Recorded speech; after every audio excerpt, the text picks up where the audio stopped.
2024 लोकसभा चुनाव को लेकर सियासी दल अपने अपने तरीके से जोर आजमाइश कर रहे हैं कि किस तरह से विपक्षी एकजुटता को मजबूत करके केंद्र की कमान अपने हाथों में ली जा सके। पुरजोर कोशिशें सभी की हैं, दमखम कमोबेश सब में एक जैसा है। ऐसे में हम आपको ये बताने और समझाने की कोशिश करेंगे कि किस तरह से केंद्र की प्रचंड बहुमत वाली मोदी सरकार को भेदने के लिए पार्टियां जुगत जुगाड़ निकालने में मशक्कत कर रही हैं। हम आपको आंकड़ों के साथ सियासी समीकरण का पूरा खेल समझाएंगे और आप तक हर सही जानकारी पहुंचाएंगे। नमस्कार, स्वागत है आप सभी का वीओपी हिंदी पर। मैं हूं आपके साथ मयंक तिवारी। 2019 लोकसभा चुनाव में नरेंद्र मोदी के नेतृत्व वाले एनडीए को करीब 45% वोट मिलते हैं। बाकी 55% वोट कांग्रेस समेत अन्य दलों को मिले थे। अब 2024 में बीजेपी को सत्ता से रोकने के लिए इसी 55% वोट को एकजुट करने की कवायद हो रही है। इस मिशन को अंजाम तक पहुंचाने के लिए पूर्व राज्यपाल सत्यपाल मलिक ने 1:1 फॉर्मूला दिया है। मुख्यमंत्री बिहार के नीतीश कुमार और पश्चिम बंगाल की मुख्यमंत्री ममता बनर्जी ने भी विपक्षी दलों को एकजुट करने की बात कही है। जब किसी मजबूत पार्टी के उम्मीदवार के खिलाफ बाकी सभी विपक्षी दल मिलकर अपना सिर्फ एक उम्मीदवार उतारते हैं तो इसे 1:1 का फॉर्मूला कहा जाता है। पूर्व राज्यपाल सत्यपाल मलिक ने एक इंटरव्यू में कहा कि 2024 में बीजेपी के एक उम्मीदवार के सामने अगर विपक्ष ने एक ही उम्मीदवार उतारा तो बीजेपी की हार तय है। 1989 के दौरान वीपी सिंह के समर्थन में और 1977 में इंदिरा के विरोध में यही फॉर्मूला काम आया था। इसके जरिए 2024 में बीजेपी को सत्ता में आने से रोका जा सकता है। इसे ऐसे समझिए कि 2024 के लोकसभा चुनाव में दिल्ली की 7 लोकसभा सीटों पर बीजेपी के खिलाफ आम आदमी पार्टी, कांग्रेस, बसपा समेत बड़े विपक्षी दल मिलकर मैदान में अपने 7 उम्मीदवार उतारे। ऐसा करने से बीजेपी के विरोध में पड़ने वाले वोटों को बंटने से रोका जा सकेगा। हालांकि ये इतना आसान भी नहीं है। 1:1 फॉर्मूले के सामने 4 सबसे बड़ी चुनौतियां हैं, उन्हें समझते चलिए। ज्यादा से ज्यादा सीट पाने की चाहत। मान लीजिए कि 2024 में सभी विपक्षी दल इस फॉर्मूले से चुनावी मैदान में उतरते हैं तो बिहार में आरजेडी और जेडीयू चाहेंगे कि उनके हिस्से में ज्यादा सीटें आएं और इसी तरह से उत्तर प्रदेश में सपा, बसपा, आरएलडी ज्यादा से ज्यादा सीटें चाहेंगी। इससे विपक्षी दलों की एकता खतरे में पड़ सकती है। अब दूसरा बिंदु समझिए, प्रधानमंत्री पद पाने की होड़।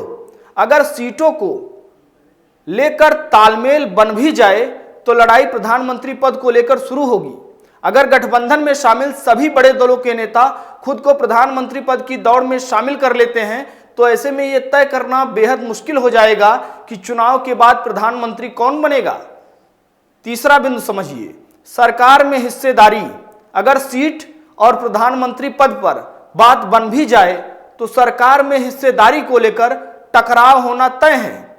हर क्षेत्रीय दल मंत्रिमंडल से ज्यादा हिस्सेदारी चाहेगा, जबकि मंत्री पदों की संख्या तो निश्चित है।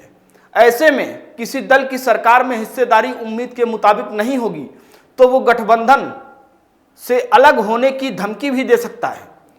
तीसरा बिंदु समझिए, क्षेत्रीय और राष्ट्रीय मुद्दों पर बहस।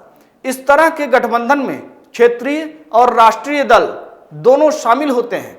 ऐसे में इन दलों के मुद्दे भी अलग अलग होते हैं। ये विचारधारा और काम दोनों स्तर पर हो सकते हैं। जैसे विचारधारा के स्तर पर कांग्रेस वीर सावरकर का विरोध करती है, जबकि शिवसेना और एनसीपी नेताओं की नजर में वो सम्मानित हैं। इससे टकराव की स्थिति पैदा हो सकती है।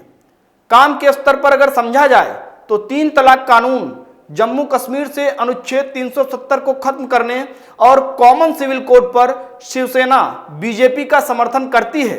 वहीं कांग्रेस का स्टैंड अलग है। आपको बता दें कि 46 साल पहले आजमाया गया था 1:1 का फॉर्मूला। जनवरी 1977 में देश में इमरजेंसी लगे 19 महीने हो गए थे।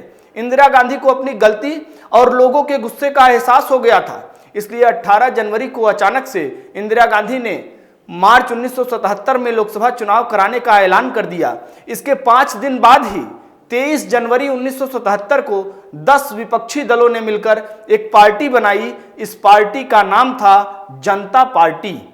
विचारधारा में अलग होने के बावजूद पार्टियां स्वतंत्रता सेनानी जयप्रकाश नारायण के कहने पर एकजुट हुई थी। इन दलों का सिर्फ एक मकसद था, किसी तरह से इंदिरा गांधी को प्रधानमंत्री बनने से रोका जा सके। इसके लिए सभी विपक्षी दल एक हो गए और उन्होंने हर सीट पर इंदिरा गांधी के उम्मीदवार के खिलाफ अपना एक उम्मीदवार उतारने का फैसला किया। शुरुआत में 5 दलों को मिलने से जनता पार्टी का गठन हुआ। इसमें जनता मोर्चा, भारतीय लोक दल, स्वतंत्र party, socialist party of India और भारतीय जनसंघ शामिल थी।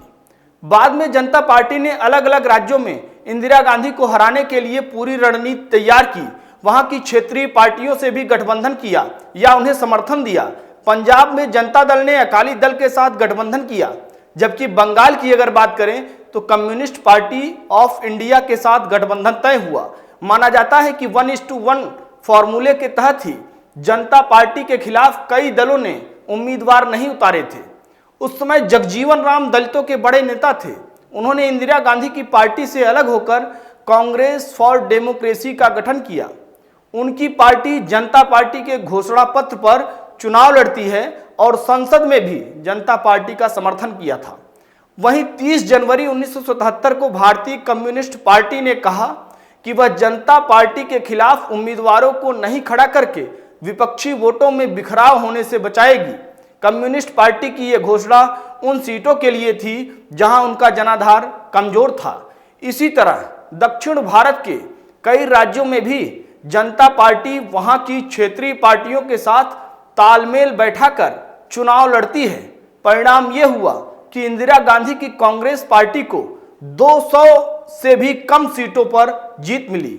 1989 के लोकसभा चुनाव में 2 राष्ट्रीय पार्टियां मैदान में थी, एक कांग्रेस, दूसरी बीजेपी। इसी वक्त कई पार्टियों के गठबंधन से नेशनल फ्रंट बना। एनटी रामाराव इसके अध्यक्ष और वीपी सिंह संयोजक बने। नेशनल फ्रंट मुख्य रूप से जनता दल और भारतीय कांग्रेस समाजवादी पार्टी के साथ आने से बना था। आंध्र प्रदेश में टीडीपी, तमिलनाडु में डीएमके, असम में असम गण परिषद ने नेशनल फ्रंट का नेतृत्व किया। नेशनल फ्रंट को लेफ्ट फ्रंट का भी समर्थन मिला था। वामपंथी नेता उपेंद्र सिंह इस फ्रंट के महासचिव थे। परिणाम यह हुआ कि 1989 में राजीव गांधी के नेतृत्व में कांग्रेस की करारी हार होती है। उन्हें केवल 197 सीटें ही मिली। वहीं वीपी सिंह के नेतृत्व में जनता दल ने 143 सीटें जीती। नेशनल फ्रंट की बाकी पार्टियों ने कुछ कमाल नहीं किया, पर हां बीजेपी को 85 सीटें मिल जाती हैं। इसी चुनाव में कांग्रेस का वोट 39.5% था। वहीं यूनाइटेड फ्रंट का करीब 24% और बीजेपी का वोट करीब 11.4% था। हालांकि बाकी दलों की अगर बात की जाए तो समर्थन से नेशनल फ्रंट सरकार बनाने में सफल रही। आजादी के बाद दूसरी बार कांग्रेस विपक्ष में बैठी। बीजेपी ने बाहर से यूनाइटेड फ्रंट की सरकार को समर्थन दिया और वीपी सिंह ने संसद में देवीलाल का नाम प्रधानमंत्री पद के लिए प्रस्तावित किया, आगे बढ़ाया। इसके बाद देवीलाल ने नाटकीय ढंग से मना करते हुए वीपी सिंह का नाम प्रधानमंत्री पद के लिए पेश किया। वीपी सिंह फिर बनते हैं देश के 7वें प्रधानमंत्री। देवीलाल देश के दूसरे उप प्रधानमंत्री बने। पूरी रिपोर्ट देखने के बाद आप समझ ही गए होंगे कि केंद्र की कमान को लेकर किस तरह से विपक्ष दिन रात एक कर दिया है। जनता का भरोसा किस तरह से जीत लिया जाए, इस पर विपक्षी पार्टियां पूरी तरह से तैयारी कर रही हैं। अब ऐसे में चीजें कितना बेहतर हो सकेंगी, लोगों का भरोसा किधर जाएगा, जनादेश किसे मिल पाएगा, एक एक रणनीति से बहुत सारे अनुमान लग जाते हैं। बेहद रोचक हो जाएगा आने वाला 2024 लोकसभा चुनाव। वीओपी हिंदी पर लोकसभा चुनाव 2024 से जुड़ी हर बड़ी अपडेट, हर सटीक जानकारी आप तक लगातार पहुंचती रहेगी। राष्ट्रीय से जुड़ी हर बड़ी खबर के लिए जुड़ रही है वीओपी हिंदी के साथ। अगर आपने वीओपी हिंदी को सब्सक्राइब नहीं किया है तो फौरन कर दीजिए। वीडियोस को लाइक कीजिए, शेयर कीजिए और कमेंट सेक्शन में जाकर बेबाकी के साथ अपनी राय रखिए।